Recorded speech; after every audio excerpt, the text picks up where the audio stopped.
Observations, you had some comments about dreams. Nick Brink, are you there? He's here, but he's muted right now. Okay, going to Danny. Danny, if you could unmute yourself. Okay, I'm back. Okay. Oh, who's this? Is that Nick? Nick, yeah. Okay, go ahead, Nick. Go ahead with my questions. Yes, please.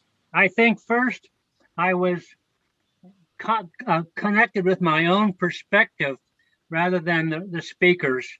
And I was thinking of time-free transparency is really applying to the spiritual, visiting the spirits and the ways of our ancestors. When I got out of my own perspective and started listening to him and realizing that he was speaking more in the present of what perspective and what transparency meant, he made a lot more sense to me. I was just stuck in my own perspective at first. I was thinking that talking from his perspective, it was much more linear.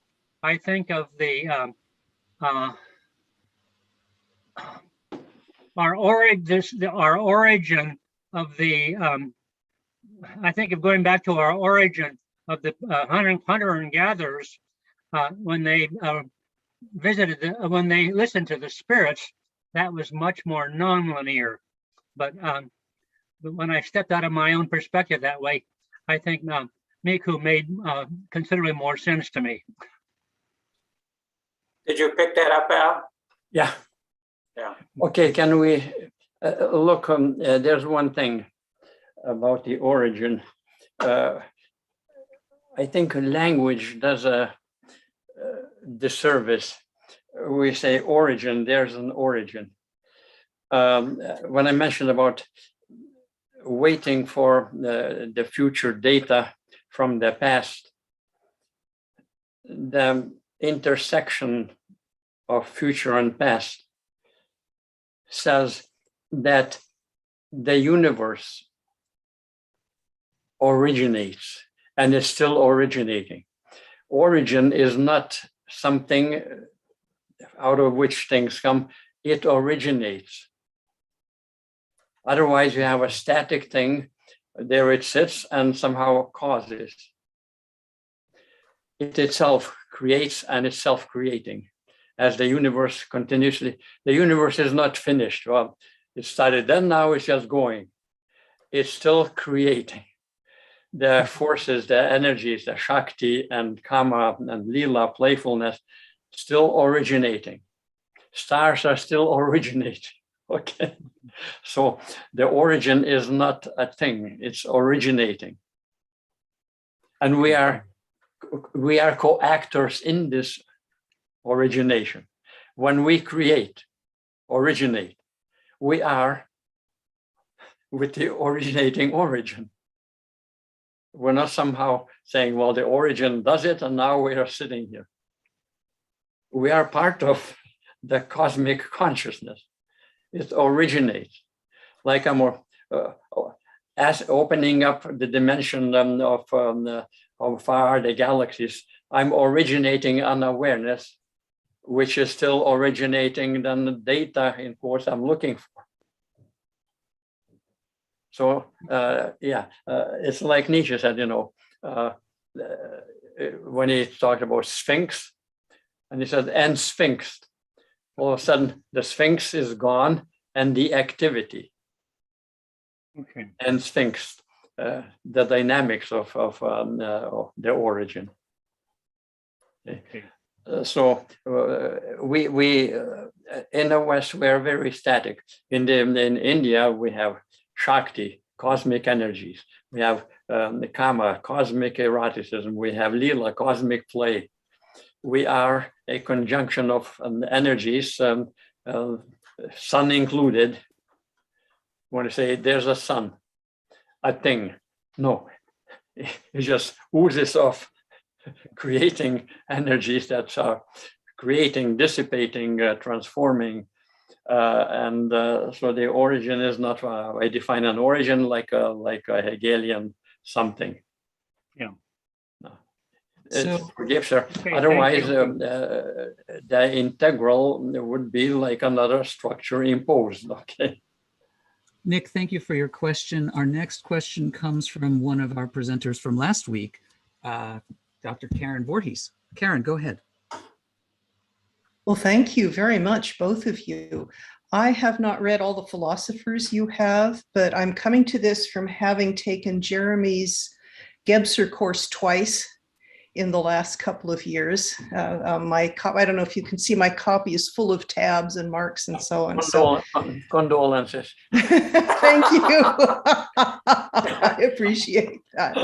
So first, I want to, Algis, I want to clarify a point of your terminology, and then I'd like to dive into your atemporal, the whole concept of atemporal.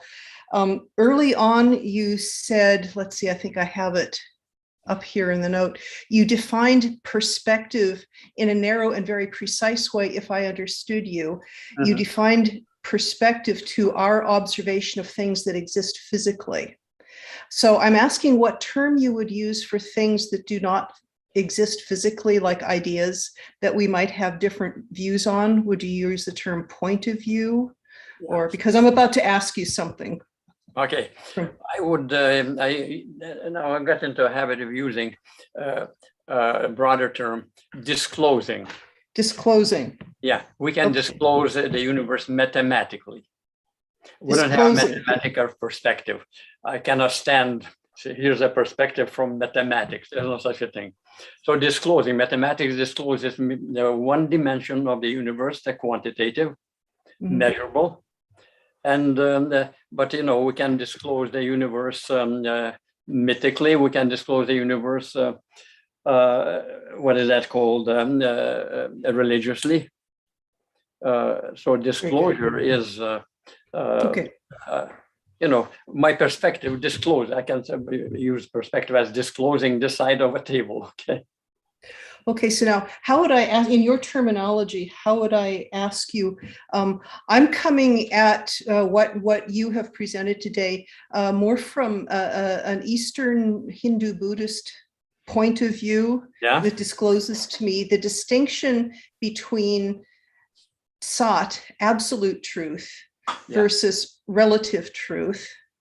And this is kind of the filter through which I'm hearing this, because I mean, I'm from my own meditation practice, I'm very comfortable with the idea that, like you said, history is not past, it is present atemporally. I think I got that correctly. Atemporally, that it's everything is present in that that instant.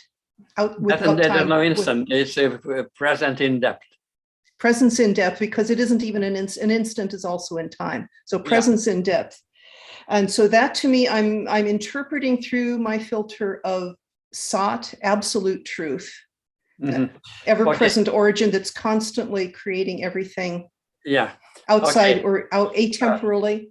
But it seems to me we also need to, I'm going to hold up the opposite end just for fun to see what you say, that relative truth is also very important, because while we are in these physical bodies, we experience time temporally. And I must say that you folks are doing a magnificent job of keeping to the discipline of the temporal limits of your presentation. So you are tracking temporal time here in a very pragmatic way. So I want to hold up that there is relative truth as well as absolute truth. And I just love to hear what you have to say to that. Okay.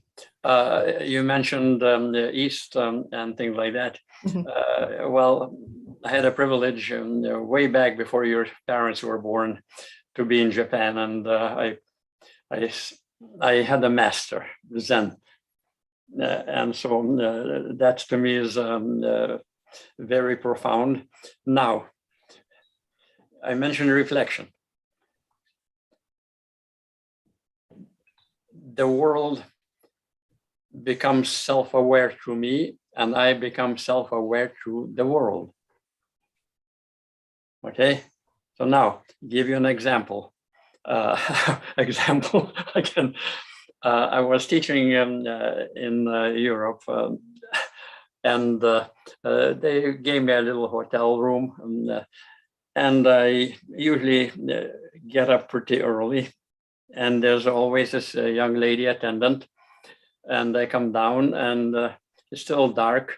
And, oh, hey, professor, oh, please, sit down, I'll make you coffee. Okay. So one morning I came down and she wasn't there. So I sat down on a little couch and I was looking out the window. And she said, she came down 10 minutes. Oh, so sorry, I'm sorry you're left all alone. It must be so boring for you. I said, no. So what? I said, look. Well, what? Look. There's a little fog and there's a little morning dawn, few sun rays. And notice how the fog condenses on a leaf into a little drop. And the drop then is pierced by the sun ray. And the drop finally rolls down the leaf. The wind sways it, and the drop breaks up into many drops, many sun rays. I am participating in the universe. The truth. That's there. And she said, I never seen that. I said, well, look at the world and you will be reflecting who you are. Okay. There is no need to say, well, I'm reflecting upon my own thoughts. The world thinks through you as you think through the world. And that's the truth. That's why, when we begin to impose our theories, our ideas, we miss the truth of the world.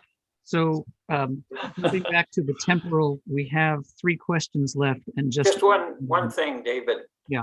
And that is, Al has a book From Zen to Phenomenology, which I edited an earlier version, and that really deals a lot of these issues. He's been around that lived world for a long time. So, yeah. Ellen Cool, if you could unmute and briefly ask your question. Hello, my question was sort of answered there about reflection. I wanted you to elaborate on it.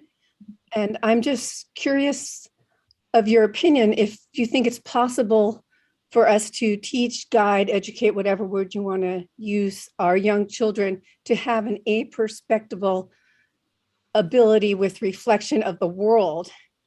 Yeah. Okay. First reflection. When a scientist, let's say comparative civilizations, or a historian, talks about, comparative requires a common framework, otherwise simply 2 different things, okay? Many comparative civilizations say, well, I'm comparing, India says this, and the West says that, and Maya says that. That's like saying there's potato, cucumber, and cabbage. 3 different things. Comparison requires a common integral framework. Okay, without that, there's no comparison. So now, when one does investigations of that sort, one enters a domain, but one doesn't notice that domain of reflection. You reflect upon language, reflect upon culture, reflect upon mathematics, but the domain in which you are, that allows you freely to range across many disciplines, many domains, is not known. What are we into when we reflect upon something and something else and something else? That region which allows us to reflect without any hindrance, without introducing any prejudices, is very strange. I call that transcendental, phenomenological, but the self that is involved in this reflection is not an ego, not a social construct. It is ever present. You cannot escape it, but once you try to define it, that vision of that reflective domain is gone. Well, I'm reflecting upon my own thoughts, Descartes. Well, who is this that does the reflecting upon his thoughts? But reflecting upon his thoughts, as for example, mathematical, is not reflecting upon his thoughts. It's reflecting upon the mathematics. Anybody can do that. So the self that is not involved in saying, I am reflecting, is much broader than, like August says, when I reflect upon my soul, it is in excess of itself. It's much more than I can, in my own self-reflection, encompass. That dimension is philosophical. I call it cosmic reflection. I have a book in Lithuanian. I think I'll translate it into English. Cosmic consciousness. Our next. So now for the education. One thing about education, we are now, in fact, I'm forming a consortium of sorts to challenge the current global trend in education that is purely technical, okay, for jobs, and that education is going to fail the whole humanity. And they say, why? Look, you get a job.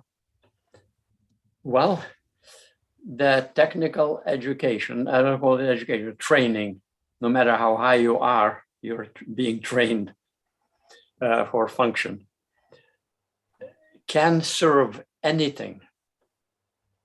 Hitler was, German technical scientists were the best in the world.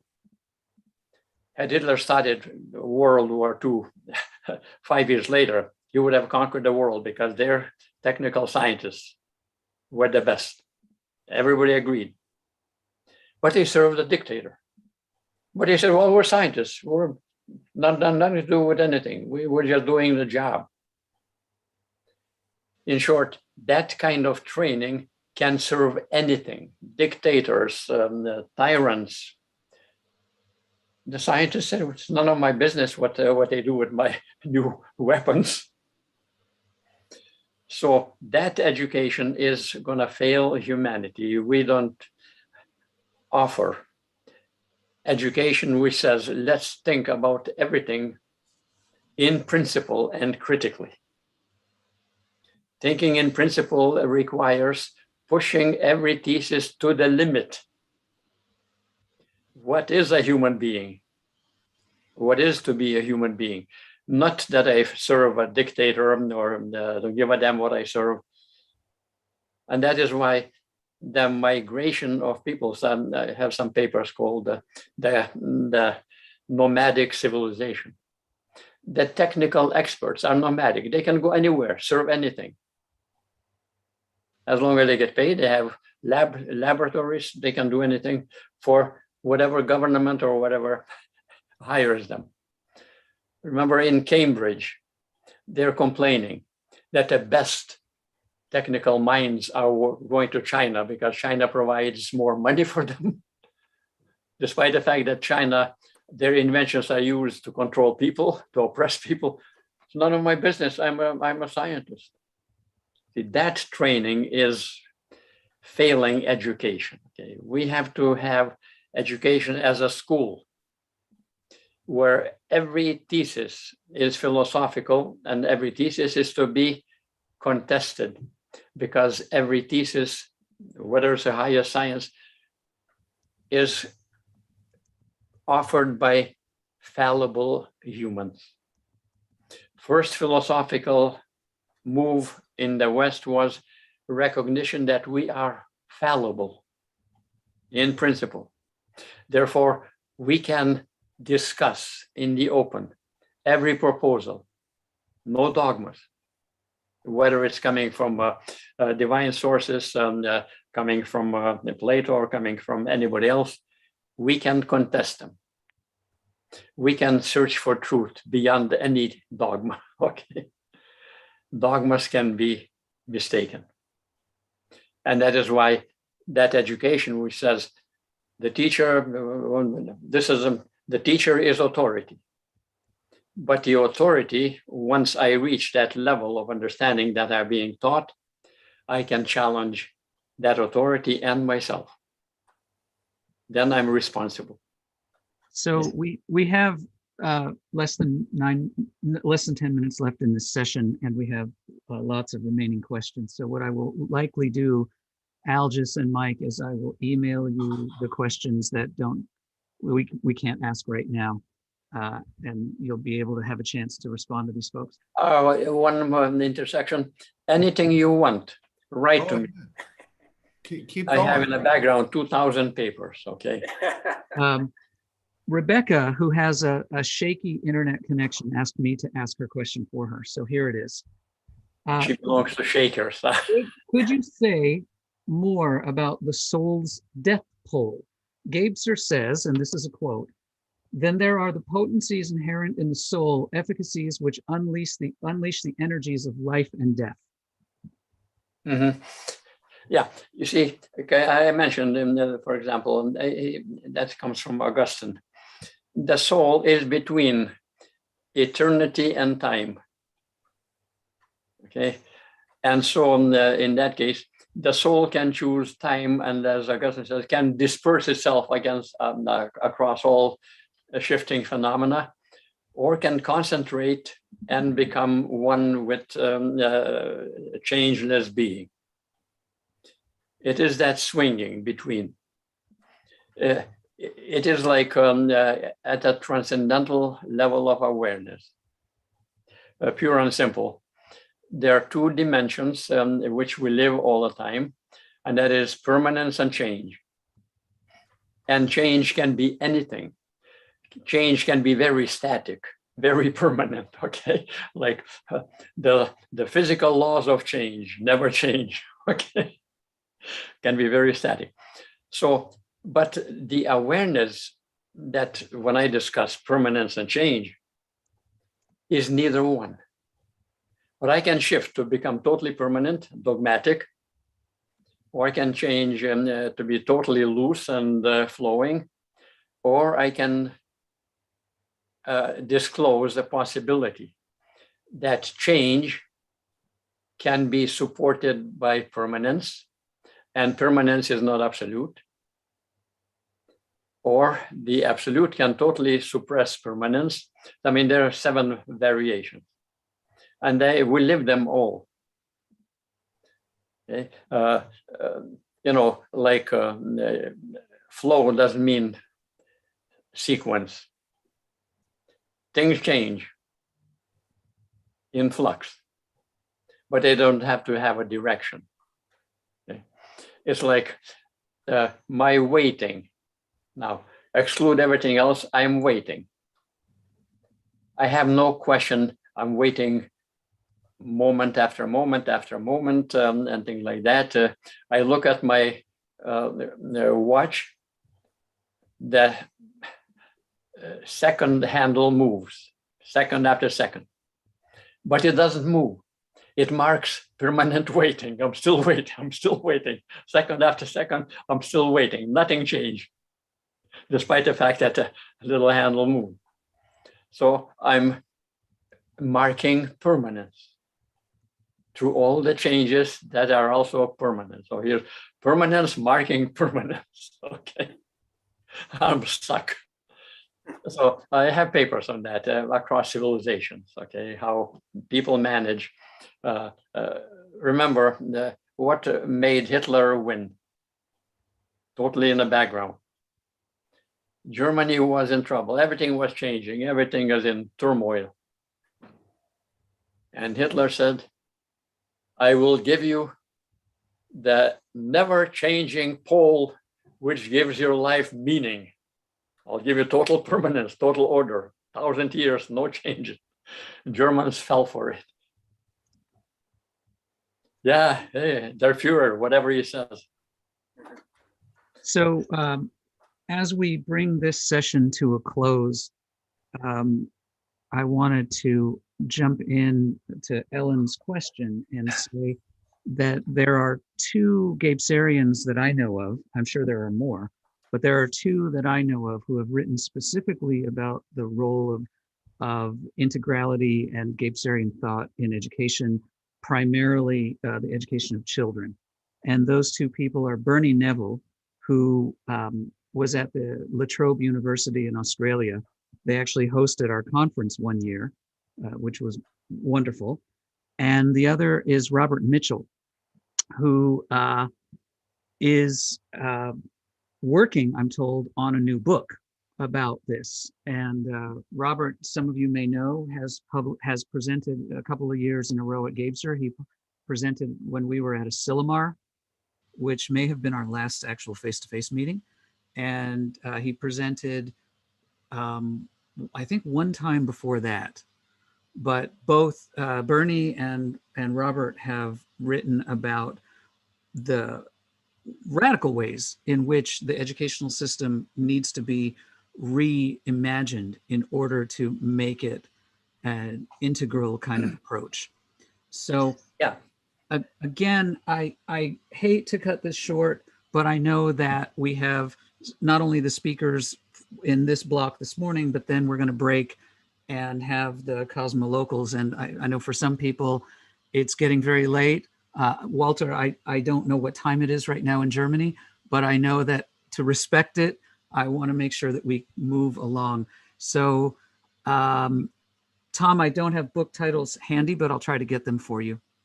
So I want to thank Algis for being with us back to back in 2 sessions. And again, for everything that you have done over the decades to bring Gebser scholarship to all of us. I have a photo album over the years of you and I drinking beer in various places around the world. Now you're talking my language. And so, you're getting older. I'm not changing at all. I don't know what's happening. But and I want to thank you, Mike, for this wonderful conversation that you had with Algis. And Eric Kramer is on deck. And before I turn it over to Eric, I'd like to introduce Eric really briefly. Eric didn't give me a bio, so I'm going to wing this.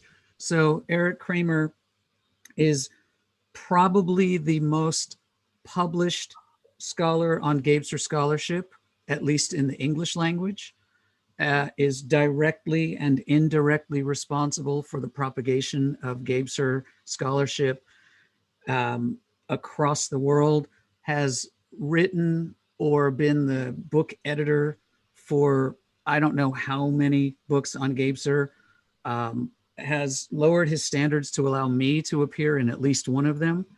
And, in terms of lineage, this is, I think, an important thing to understand, that Algis was one of Eric's mentors. Eric was one of my mentors. And my signature appears on at least one dissertation for someone else in the crowd of presenters for this year's conference. And so we are very, very fortunate to have this conversation about the origins of this organization continue. And just as it did in real life from Algis to Eric, it does so in the form of presenters. So I welcome my buddy and mentor, Eric Kramer. Hello, everybody. First, an announcement. I just got a call from my agent, and I've been selected to be the new James Bond. So that's pretty exciting. To handle all the ladies. Beat you out. I beat you out for the role. They were looking for a really old, slow white man, and I fit the bill. Better than you. They're always old, slow white men, aren't they? So a couple of things I wanted to say real quick. The Gebser archive is housed in the History of Science collections here at OU. And I was reminded of that when Al just talked about the tape that he received from Madame Gebser. because he gave me that tape when I was in Virginia years ago, and I took it to an audio engineer that I knew, and we tried to digitize it and clean it up because it was literally the last words, not simply the last words recorded by Gebser, but they were his last words as he was expiring because he was dying of asthma and could barely breathe. So the tape was very difficult to understand. So we tried to clean it up. And that tape, when Algis gave it to me, I felt like I was carrying a holy relic. And he made it very clear, do not lose this tape, do not damage it, do not erase it. So that there is a digitized, cleaned up copy and the original in the archive here at OU, right next to Newton's Principia Mathematica with his personal notes in the margin, and Darwin's personal copy of Origin of Species. And the History of Science collection here at OU is quite spectacular. It's several people who teach the history of science at Harvard, Princeton, Yale got their PhDs at Lowly, Oklahoma. Why? Because some very, very rich oil men bought everything after World War II, when so many libraries and universities had been destroyed, and brought them back. And so they are in safekeeping now, hopefully. Another thing I would just mention is that years ago, I've hosted Gebser a few times. And one year we had it here at OU, and I told the story of stealing the ever-present Origin from the publisher. And you can find that on YouTube. What was happening was I couldn't wait to get to the translation, and it's a long story, but anyway, the police showed up at my house, and then I showed up at Al's office, and I said, please don't have me arrested. I borrowed it overnight and made a copy, and blew up the copying machine in the philosophy department. I borrowed it. I did not steal it. So that's how eager I was to read that. Now, normally I'm used to responding to papers that I get a chance to read ahead of time. And this is a little bit different. As I was listening to Algis and Michael has been just a pillar of Gebser studies in North America for so long. Thank you, Michael. I want you to be dutifully recognized by me. I appreciate you so much.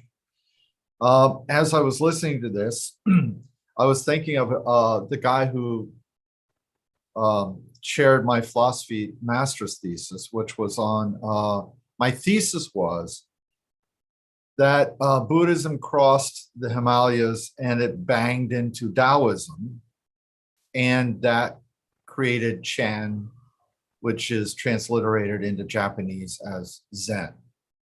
That was my thesis, and it was chaired by Troy Organ. Dr. Organ had translated the Bhagavad Gita and the Upanishads and some other things. And as I was listening to Algis and Michael, and they were talking about Origin, I was thinking exactly what Algis ended up saying. I remember Organ saying that the modern West thinks in nouns. Other cultures and languages think in verbs.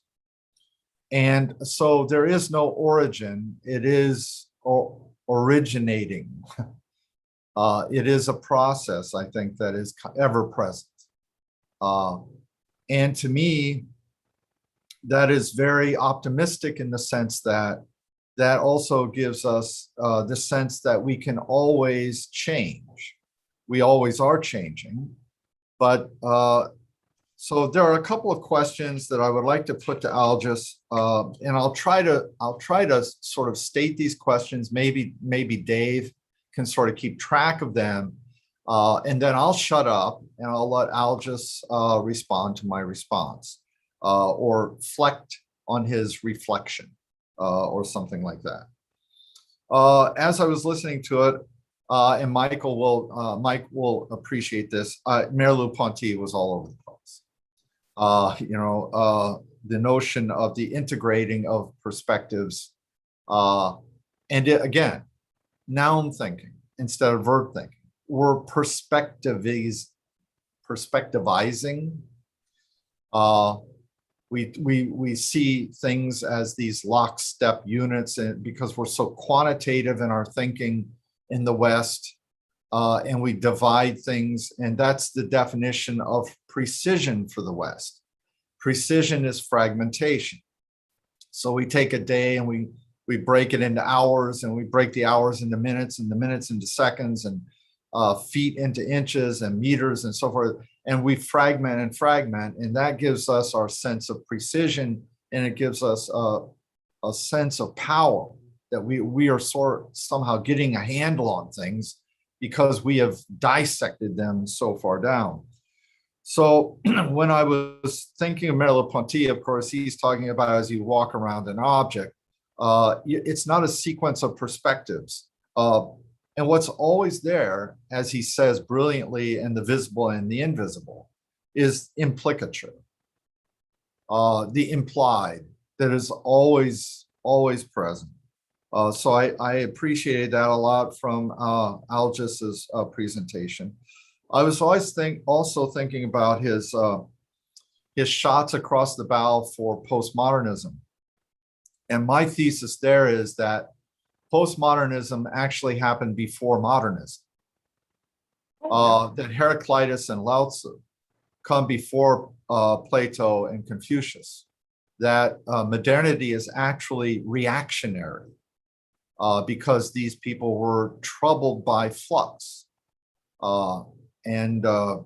So they tried to come up with this formalism, which Algis is skirting.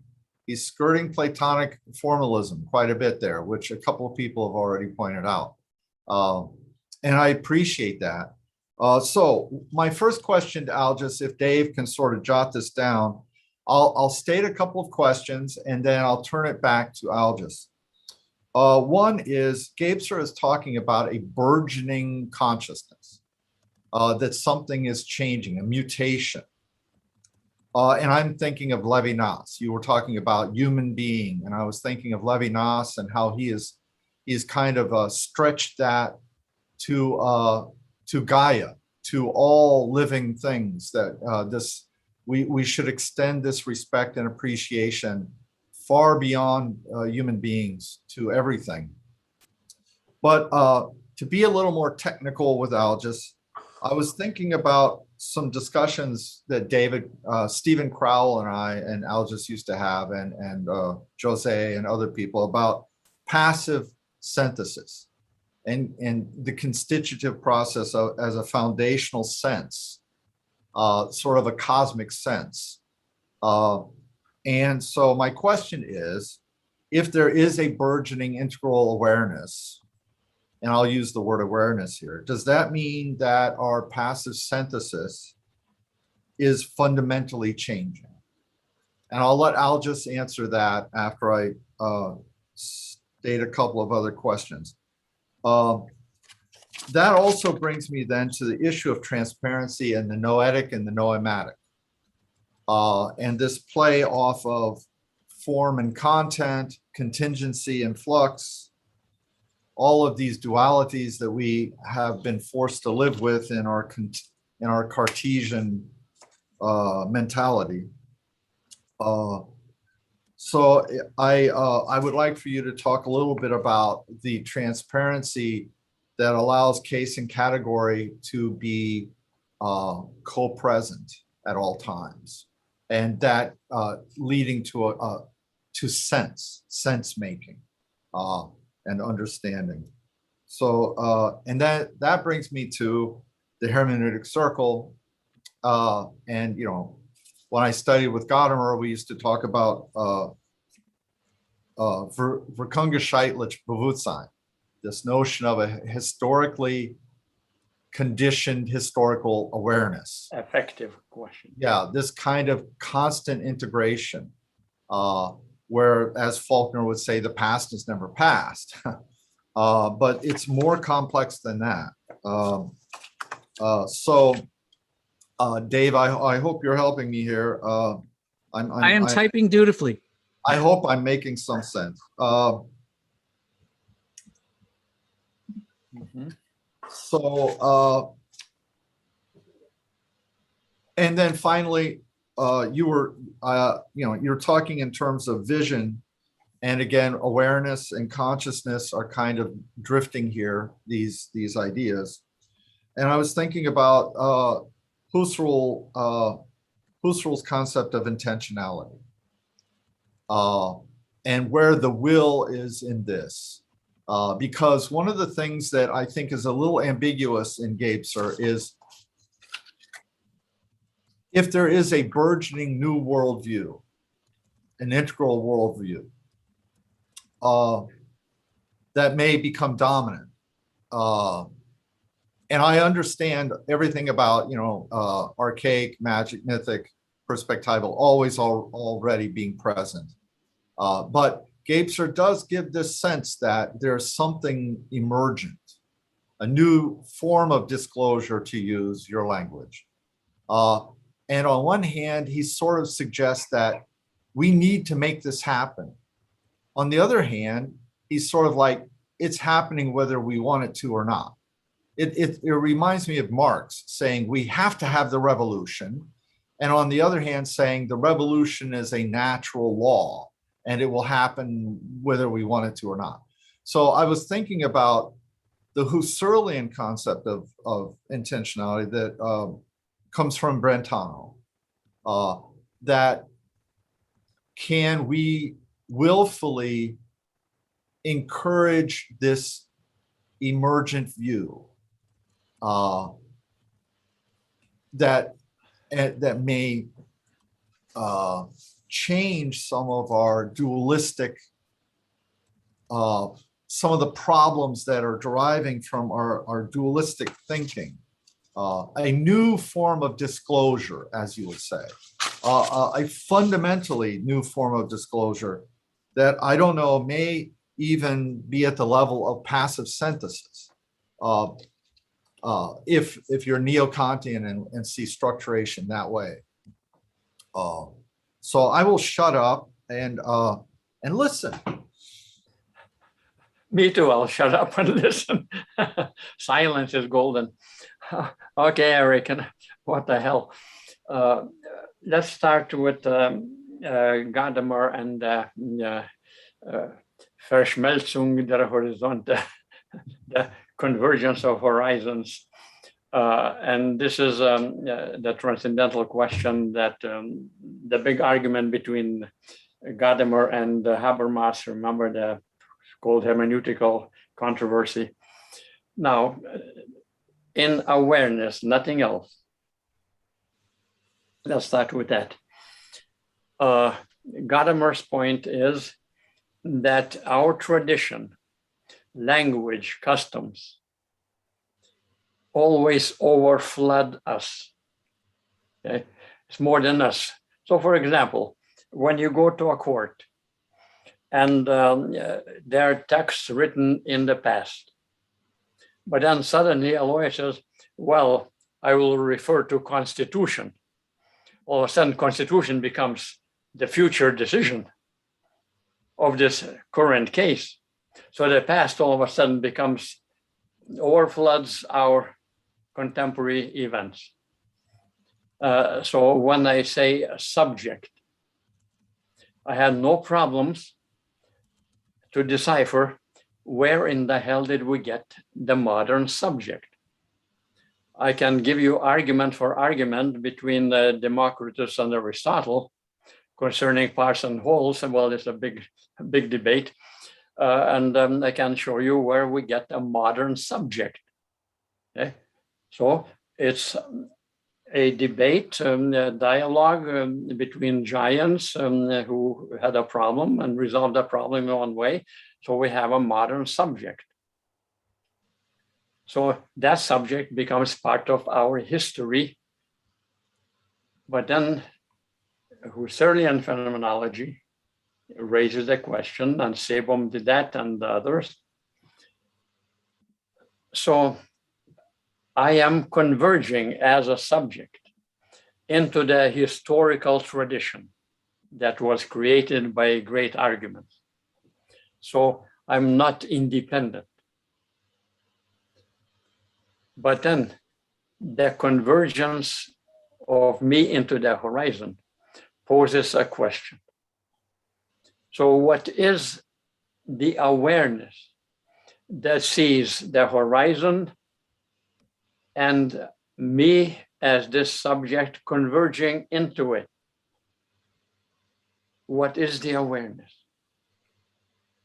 that allows me to say that I can see the whole horizon before I get converged into it, or while I'm getting converged? So there's that in-between difference, the transcendental difference that Thomas Sebom called in this, one of his major works.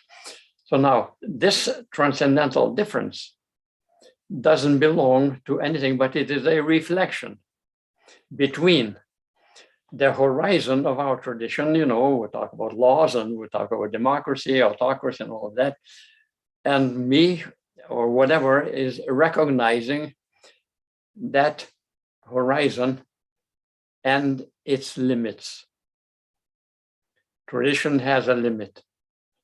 So what is the limit of this horizon? Because there are other traditions having different horizons. Okay? You mentioned other traditions, no question. Whether it's Chen and Zen. So now, how do we recognize, and that's the controversy between Habermas and what are the limits of the variation of possibilities in the horizon? Which you say, beyond this you cannot step. And if I recognize the limit, I am already recognizing a position beyond that limit. And that's non-positional. Yeah, that's transcendental. So the transcendental level is not mine. It's the very phenomena which I disclose, not me as the subject. Anyone can disclose. The argument between Gadamer and Habermas, trying to disclose the limits. You can analyze Habermas's feelings, his sociology, and all of that. That won't do any good. They're already at that level which deals with limits. And if I know all the variations of all the possible disciplines of a tradition reflectively, and then I know what that tradition does not allow, no matter what variants I introduce, then I know the limit of the horizon. So that is, at that level, I'm no longer within that tradition. My reflections are saying, I see the limit. So now that's Husserl's transcendental. No matter, that's why, that self, the reflecting self, is not an ego. That's gone. Okay. Ego is one moment in my society. I can have many egos, but my students and people I talk to some places in the world, who were you when you were a child? Okay, I was a barefooted peasant child, okay, chasing ducks. And when you were at that age, there were many egos identifiable, but my awareness and the questioner who asks, my awareness of all of them, doesn't belong to any of them. That awareness is not my personal one ego. So that's the transcendental question. Now, the question of the reflecting subject, up till now, that dualism has missed the Chen, has missed the world. You talk about this emergence, upsurgence. No thing, and let's look at arts, no thing is independent. You know, this figure, this human portrait, or this forest, nice painting, because none of them are complete. None of them. So we have a phenomena pervading them, which allow this upsurgence, but never completely. Okay, so just to use an example, aesthetics. There's a difference between art and aesthetics. Art depicts something. Aesthetics depicts the dimensions out of which the something emerges. Okay. Borges talks about that stuff a lot, but let's take Van Gogh. Okay. He was asked, why are you keep painting in the wheat fields? Van Gogh says, I'm not painting wheat fields. But that's what you're trying to do. He says, no. I am painting the golden tone of the day, the golden tone of the tone, audio, the day, the gold, visual, from which the wheat fields emerge and appear in this specific tonality. Those dimensions out of which the wheat fields emerge, never completely, are not things. They're cosmic. The cosmic lights, the cosmic shades, the cosmic resonances from which things emerge. But those dimensions, the Greeks called it apeiron, okay? They're unlimited, out of which things emerge into which, but they don't sink into nothingness, okay? It's like aurora borealis, okay? Things are illuminated, those lights are not things, but out of which you can see, you know, the trees and things like that in that particular shade. So there are cosmic dimensions, the exploding galaxies, which are illuminated in various shadings. The illumination is not a thing, but they are the phenomena out of which these things show up. So in passive synthesis, in the Husserlian sense, the second volume of ideas, no, in passive synthesis, the second volume is kinesthetic. We always have a question, like in passive synthesis. Well, I'm walking across the street and there is a show in a window and there are figures. Is it a human or is it a mannequin? I come closer. Now, notice, coming closer is a phenomenon that suddenly shifts. Aha, that looks like mannequin because it didn't move. But I moved closer, it moved. Did it move because I moved closer, or did it move by itself? Maybe it's human and not a mannequin. I'm passively synthesizing without asking any questions. In light of, you see, what do we talk about size? Size is a movement. I come closer, the thing looks bigger. I come very close, so close, gigantic. The bush is the size of the building has a difference. Okay. So we have to introduce movement, okay, as passive synthesis. Let me ask a little mini question here.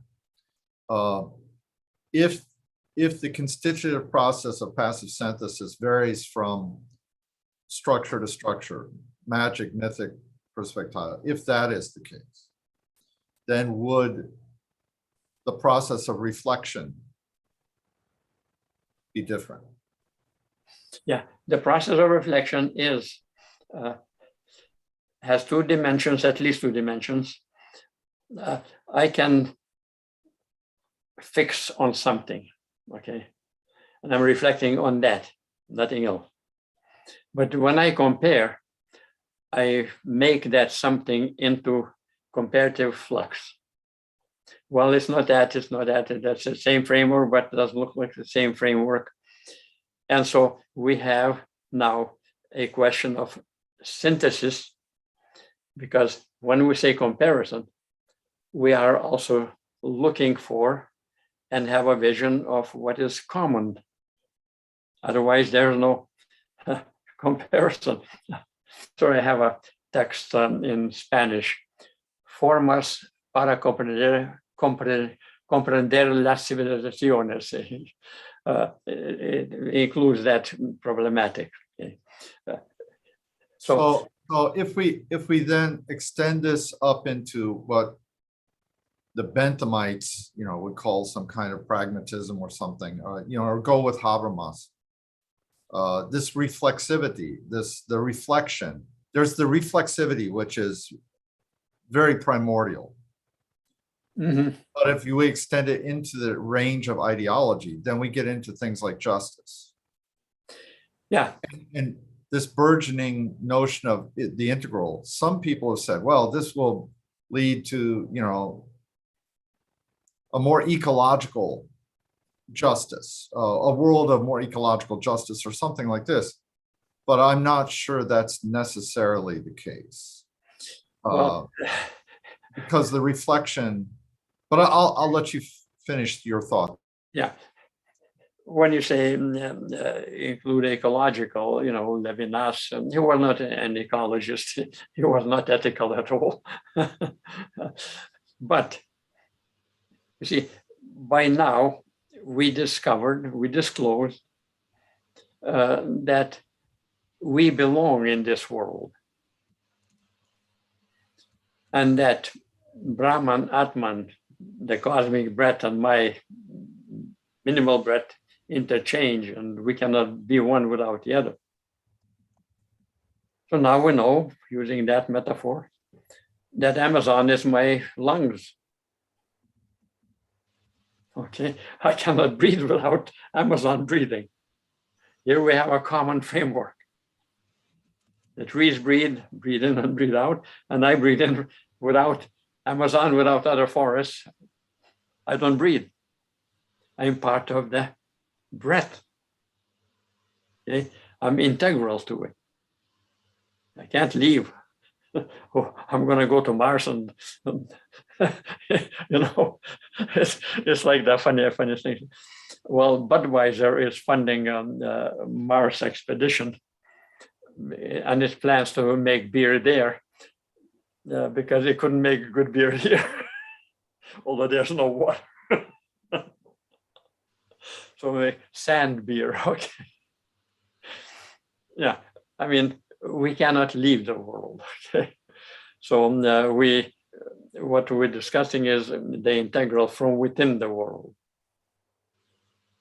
Yeah, we have a vision, the science has visions, okay, and that integrates various experiments, examples, and we haven't left the world. Our awareness is not outside my perspective on the universe.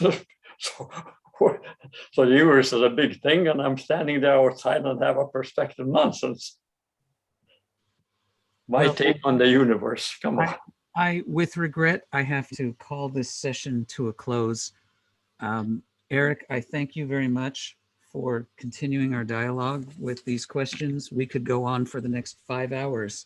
and barely scratched the surface. Al, I thank you very much for your thoughtful answers. And Cassia, I appreciate the heart that has been popping up on your screen as you really find these things meaningful. As we consider the theme for future conferences, I think that it's important for all of us to jot these things down and say, I want to talk more about this, not just in my own paper, but let's think about next year's conference, the conference after that. So please continue to be a part of this dialogue.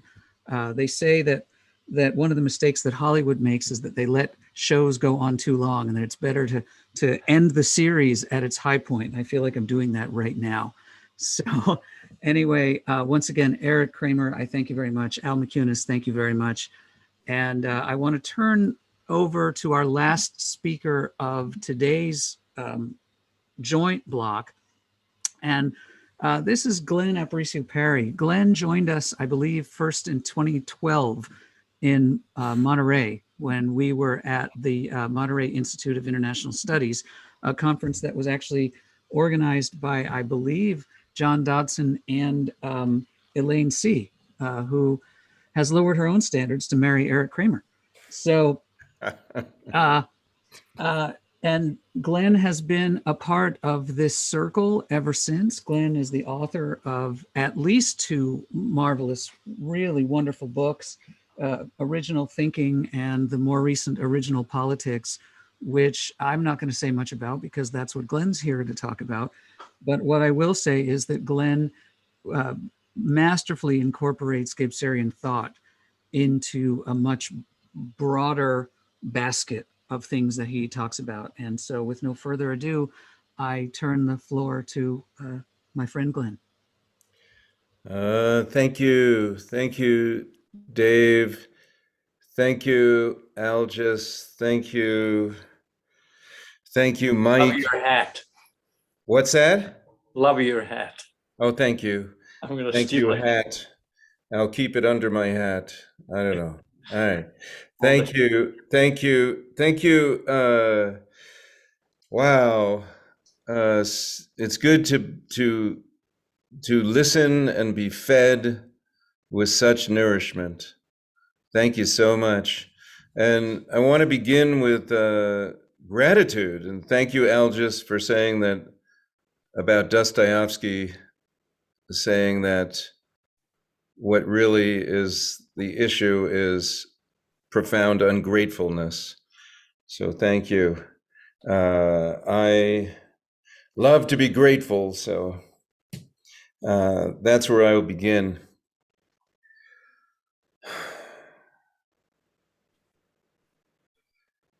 Ah, beloved Creator, originating, creating, ursprunging, if you pardon my Germlish, ursprunging, ever creating, ever changing, ever formed, formless, and fluxing.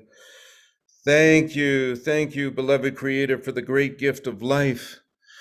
Thank you, Creator, for the starlight. Thank you, Creator, for the light from our sun. Thank you for the light in our solar plexus. Thank you, Creator, for the light of consciousness that can penetrate all things. Thank you for that light. Thank you for the breathing aware air, the prana, the pneuma, the spiritus, the ruach, the air, the medium of life moving through the air. Thank you, Creator. Thank you for the waters everywhere, the waters above the sky, in outer space, the waters held in the clouds, the waters under the earth, the waters in the rivers, streams, lakes, and oceans, the water in our heart that connects with the heartbeat of nature. Thank you, Creator, for the water that we live with. Thank you for our immersion. Thank you for understanding that we are water, that water is life. Thank you, Creator. And thank you, Creator, for Pachamama, Mother Earth, that we're born from, that we return to. Thank you for the earth. Thank you for all the creatures on the earth, all the critters, the littlest ones, the invisible ones, the ones, the billions of ones we pick up in one handful of soil. Thank you for those microorganisms. Thank you for those germs that germinate, that give us life. Thank you for the bacteria. Thank you for the mushrooms and their web of interconnection, the mycelium web. Thank you, thank you, thank you. Thank you also for the viruses. The viruses are what's spurring evolution.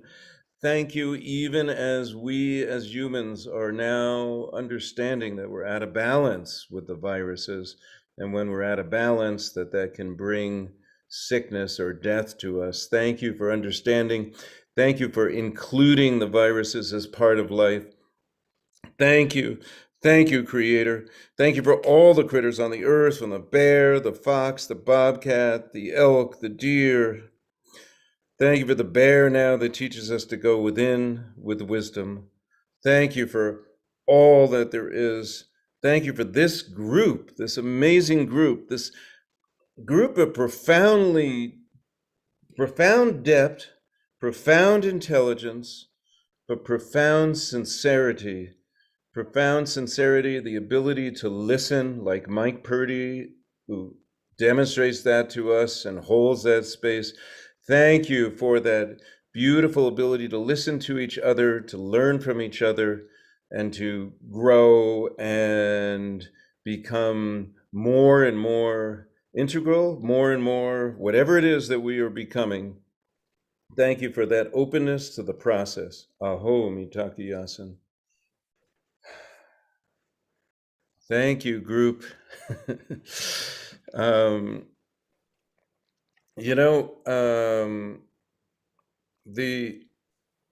When I wrote the book Original Thinking, I did a little research, and I found out that the origin of the word thinking is thanking, the origin of the word thinking is thanking in at least 7 languages: English, French, Dutch, Norse, Frisian, German, and Old Saxon. And I wondered, why would that be? Why would the origin of the word thinking be thanking? And all I could imagine is that originally all our thoughts were prayers. Originally, all our thoughts connected us with creation. Originally, all our thoughts brought us closer to the whole. And it's only over time that we have moved so that our thinking processes are now more, they tend to separate ourselves from what is actually unfolding. But if we can come back and remember that we are part of the whole, remember deep within us that we are the microcosm of the macrocosm. The bones in our body are like the bones of the rocks of the earth, and when the tides go in and out, that's like our lungs going in and out. These are just things that everybody understood, but has been kind of passed by. When we remember that, things can be good. I also wrote the book Original Thinking because credit goes to Leroy Little Bear, Blackfoot Elder. I had convened a dialogue between Western scientists and indigenous elders, and Leroy Little Bear in 1999 asked the question, seemingly simple question, but not really: is it possible to have an original thought? And when he asked that question, the very interesting thing happened, which is that almost all the Western people in the room tried to think of something new, as in never been said before, never been done before, which is generally a futile exercise. Whereas, and there were some Westerners like Lee Nichol, who was the editor of David Bohm, who did not take it that way. But mostly Westerners tried to think of something new that had never been said before or done before. And the indigenous people took the question completely differently, as an invitation to connect to origin as a place. And it was sometime later that I realized that was the source of the divergence between indigenous and Western thinking. for Western cosmology, as Algis was going into somewhat, it's really it's all about time. It's not about place at all, really. If you ask a Western cosmologist about the origin of the universe, they will immediately default to time. They'll talk about 13.8 billion years ago. And the only thing they mention about place is that everything was in a quantum singularity, in this little tiny place. That's the theory anyway. And it could be any place. The place is unimportant.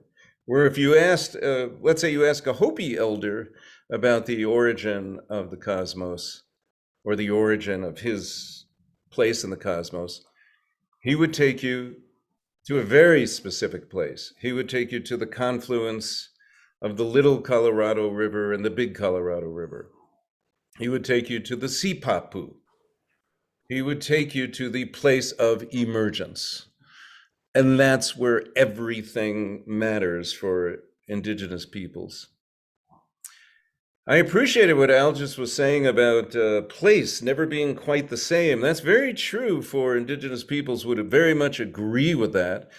And it's often a mistake when Western scientists have looked at indigenous cultures to think of them as static, when actually indigenous cultures are very keenly aware of the ecosystemic changes in a given place. So if you ask Leroy Littlebear, for instance, who writes a beautiful preface to Gregory Cajete's Native Science, he'll be speaking, he will say that Native people would never speak about the laws of nature. They would only keenly observe what has happened up until this time, and they would never expect that it will actually happen exactly the same way. And it never does. So they watch it really closely. Now, the difference between thinking in terms of origin as a place or origin as a divergence seems to me incredibly important, because so much of Western history is about a divergence from place. And that, if I wasn't confined to this box here on the Zoom, I would stand up and start, I would take a few steps. Maybe I can still do it. I don't know.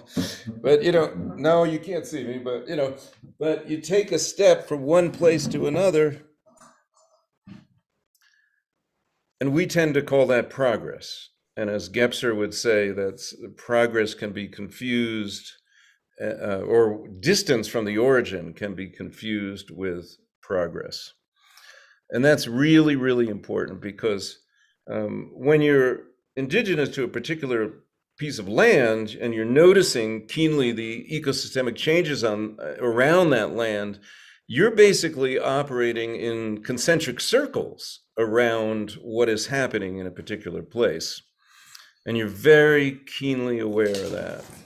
But once you shift and you take, and you suppose that you can take knowledge from one place to the other, that's the beginning of abstract knowledge. And it seems to me also the seed of colonization.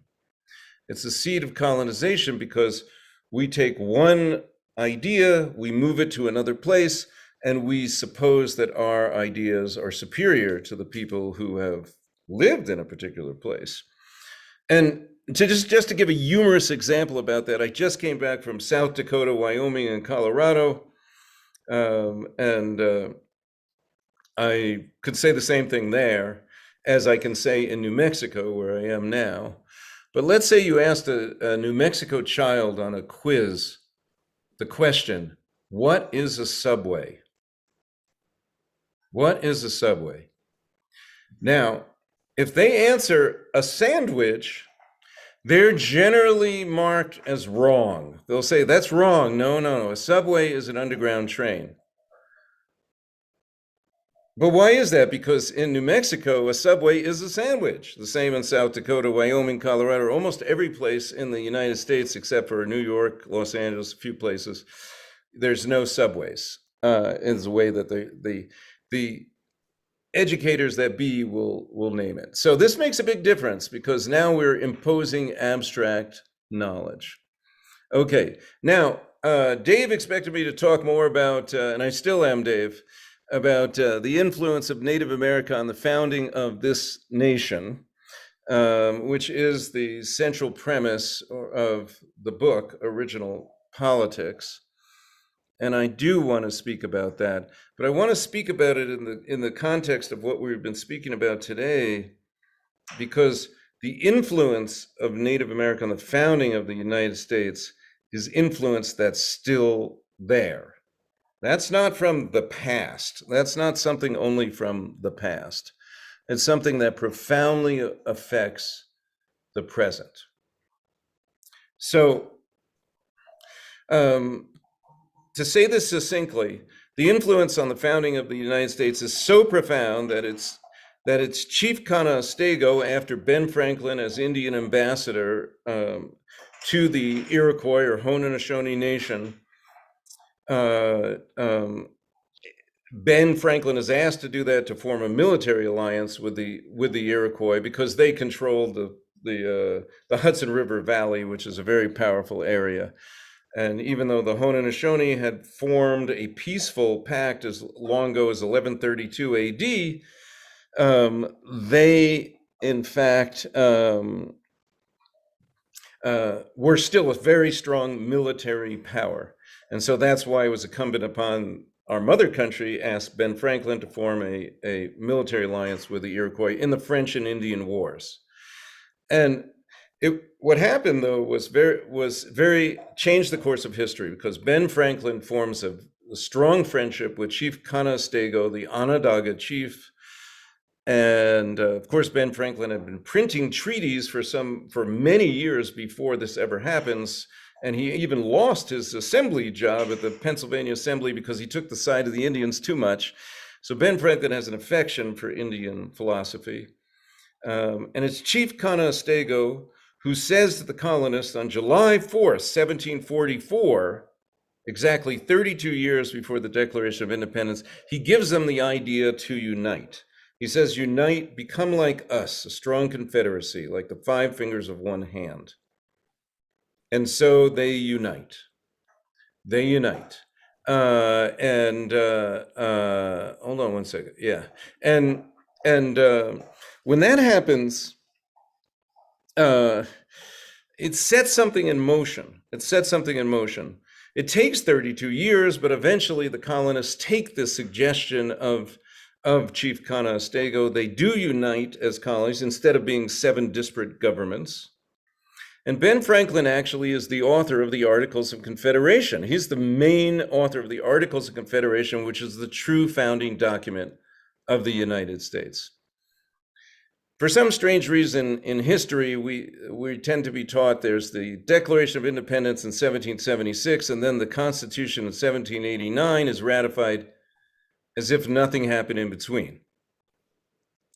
Well, something did happen in between. The Articles of Confederation, and France and Morocco recognized the United States as a country in 1781. And so for 8 years, the Articles of Confederation is the prevailing document in the land. And more important than any of that, I mean, the fact is the Articles of Confederation are modeled very closely after the Iroquois Law of Peace, including having a Grand Council that was 50 for the Iroquois and was 48 in the Articles of Confederation. But the biggest influence was actually the concepts of liberty, equality, and natural rights. Now, I would contend that that was the biggest influence on the founding fathers, the biggest influence. Of course, they were influenced by other forces as well, including the Masons, and they were influenced by ancient Greek democratic history. But they had before them a living example of true egalitarian culture. That's what they brought in. That's the most profound effect they had. And that is still working its way through all of American politics. I mean, the reason why libertarians are still have some voice in American politics is because Native Americans didn't have any laws, they didn't have any courts, they didn't have any judges, and yet they still had a coherent society. The reason why progressives have a strong voice, perhaps, in American society is that they are the champions of inclusivity. I would say that the greatest gift that Native America gave to this land, to this country, was a sacred vision of unity in diversity. A sacred vision of unity in diversity. It's not a dissimilar vision to something that Sri Aurobindo had, or that Gebser had. So those ancestors have this similar vision of unity in diversity, of really understanding the whole and accepting the whole. That is a beautiful vision. And when we don't accept the whole, when we see others, as Algis was saying, when we see others, when we see liberals or conservatives as other, as opposed to our philosophy, what tends to happen, as William Irwin Thompson noted brilliantly, is that we become what we hate. We become what we hate. So over time, that's why Republican Party and Democratic Party, they're dancing with each other on the dance floor, and before they know it, they're on a different place on the dance floor, completely different from where they started. And they do that because they are unaware of their true core, and they're just reacting to the other. This nation is a hybrid of Native America and Euro America in its origins, and still today, although today it has a tremendous influx from so many different forces, which has just gone to further the original vision of unity and diversity. This nation has its origins in peoples, indigenous peoples, who received their vision directly from the land, who were very grateful for the gift of life, who saw the natural world as a blessing, not as something to overcome. And this history that we have in this land is living. It's a living history. And everybody living in this land has the opportunity to indigenize to the land as a verb. It's not about making a dichotomy between indigenous peoples and the peoples living here now, because we all need to indigenize as a verb.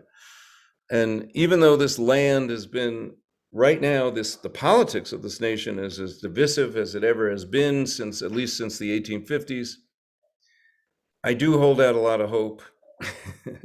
I do hold out a lot of hope because of people like everyone in this group, the Gebserians that understand that origin is alive, Gebserians that understand that the archaic, the magical, the mythical, the mental, all of this is happening at the same time. And hopefully also this group understands also, as Marcellus Bearhart taught, that peace is not the absence of conflict. Peace is the resolution of conflict with love, with love. So if we can be more loving to each other, that's really where the key is. And in fact, my next book actually is going to be called Original Love. And if you want to know about that, you should talk to my wife, Tomoko, because she's the one who told me that I was going to write that book. And then a year later, a woman from Taos said the same thing. She stopped herself in the middle of a sentence, says, "You're going to write a book called Original Love." I said, okay, well, when that happens, it's a calling that I will accept. I won't leave it on the answering machine. And I have started that book, and I will continue it. That's all I have to say, really. I just want to bring love and appreciation of this group and incredible intellects, and also hearts and minds that are gathered here. And may you always be blessed and always be whole. Aho, Mitakuye-san. Thank you. Thank you. Thank you very much, Glenn. I love you, brother. I really do. Thank I want to thank everybody for marvelous contributions today. For those of you joining us for the first time this year, imagine how much more intense this is when we're all in the same room all day for 3 days straight. It's really something else, and I personally miss it quite a bit. I hope that very, very soon we'll be able to resume our personal interactions, our in-person interactions. But once again, I want to thank everybody for joining us in today's session, which was hearing and responding to Algis Mickunas. And we want to thank Algis for all of his contributions over the decades to Gebser Scholarship and to this society. We want to thank Mike Purdy for being, as Eric Kramer said, a pillar that we've all depended upon for these many years, and for his work in propagating Gebser Scholarship. I want to thank Eric Kramer for all of the work that he's done, including being my mentor, which makes Algis somewhat responsible for me. I'm sorry about that. And I want to thank everybody for contributing their questions. Those questions that we weren't able to get to, I actually already sent to Algis and Mike. So when I get an answer back from the two of them, I will forward those answers to the folks who asked them. And I want to thank Glenn for wrapping up our joint session today with love. So at this point, this concludes our session today. Before I turn it over to Jeremy, I want to remind you that we meet next week, same bat time, same bat channel, and we will have some more extraordinary presentations and also one from me. So please put that on your calendar and join us next week. But I thank you, and I thank all of you for putting up with my necessity to be the timekeeper today. Every single session could have gone longer. It is an unenviable task to be the human clock at a Gebser conference. But I thank you all very, very much for your grace. And Jeremy, the floor is yours. All right. Well, thank you, Glenn, and thank you, everyone. I just fantastic day. I was saying earlier, I learned so much actually today, sitting here from Algis, from Eric, Dave, Mike. It's an honor to be here with you, and I hope that we can do this in person sooner than later. As Dave was just saying, our in-person gatherings are really something. So I really do hope you can join us for that, maybe next year. So a few notes, as we did last week, we're going to be having a Cosmolocal gathering portion of the conference. And what that is essentially, as we've been saying, is self-organized chapters doing their own presentations, performances, conversations, dialogues. So in just a couple of minutes, and I'll post a link for everybody here, I'll be hosting this one technically I'm in St. Pete, Florida, as you can see. So you can join me for that. I'm going to be having two presentations. One is with Henry Andrews presenting on Gravesian theory. That's Claire W. Graves and the ways of being. And Henry has a really fantastic and interesting reading of Graves that has some resonance with Gebser, and particularly the way in which Graves is talking about time. So if you missed that one with my group a couple weeks back, definitely check that out and join us. And then I'll be doing a short reading of a new essay coming out with a new anthology coming out called Mutations, Imagination, and Futurability. So if you want to join. And then I think Lisa and John, you're also offering this room in a little bit. Is that correct?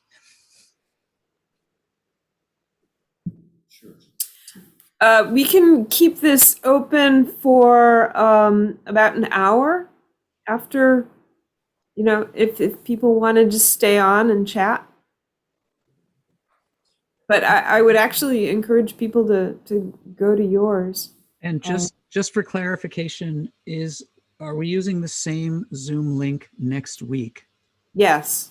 Okay, so the same link that you all clicked on this morning, please make sure to click on it next week. Great. Can I say a word? One minor word. Algis. Anyone in Gebser Society or anything else, whatever you want from me, I will be glad to share. Anything I have written or will write or think, anyone who wants to invite me to participate in any discussion, please don't be shy. Because I love to be at fault, to be corrected, okay? Because I'm just a little minor entity in the cosmic drama, and that drama is part of our life, and different lives have a different drama, and we can share. So anything you want.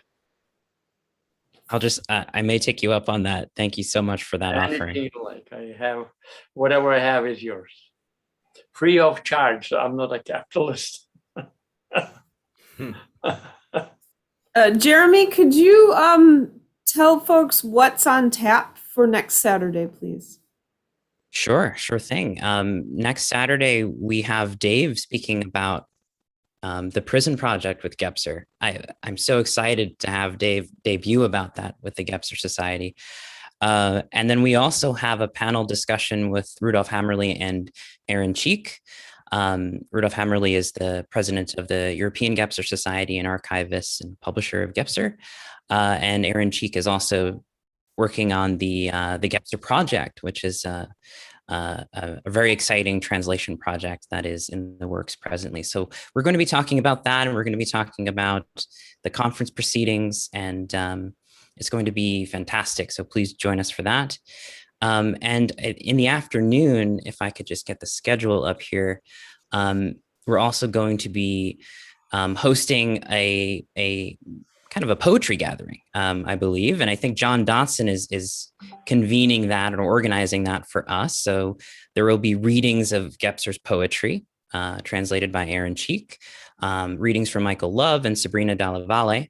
And then in the afternoon, I'm going to be announcing this. There will be a little bit more Cosmolocal gathering here from St. Pete. I had some really wonderful presentations that wanted to squeeze in. So I'll be sharing that information soon with you, Lisa, as I get the titles prepared. And just jumping in, Michael Love is incarcerated at Folsom State Prison, and through a special arrangement okayed by the warden, Mr. Love will be joining us live. So that's a pretty extraordinary thing, and it took a whole lot of mountains to be moved to allow it to happen. So we will be time certain when it comes to Michael Love's presentation, but the same Folsom Prison that Johnny Cash made famous. So I'm really looking forward to that. We'll have a produced poetic performance by Sabrina Dalla Valle, and then we'll see where the poetry goes from there next week. And then Cassia is going to present a video performance piece. Aaron will be reading his translations of Gebser's poetry. Aaron has been with us today. I don't know if he's still with us or not. I can't see everybody. But Aaron is, of course, joining us from New Zealand, where it's 20 hours different from California. So whatever time that, time. I said time. I don't know. I didn't mean to. Convenient time, not time, convenient time. Aaron's convenience. but with everyone else here and all around the world as we are experiencing our participation. If I believe Gebser loves that term, participating. Just say yes, Algis, and then I'll be happy. Participating. We are participating. How wonderful, how blessed. And thank you for your prayer. Glenn, thank you, thank you, thank you. And thanks to everyone here. How wonderful. This is a very different mode of Gebserian conferring, but I'm glad that we can do it. And yes, I've been pondering that maybe a format could be to again have like 3 weekends with 2 being Zoomed and then culminating in a final weekend that everyone who can get together in a location in place could do so perhaps in New Mexico, but then also with a Zoom component there so that we can all be together, whatever our location. That's it. All for New Mexico. I will happy to help.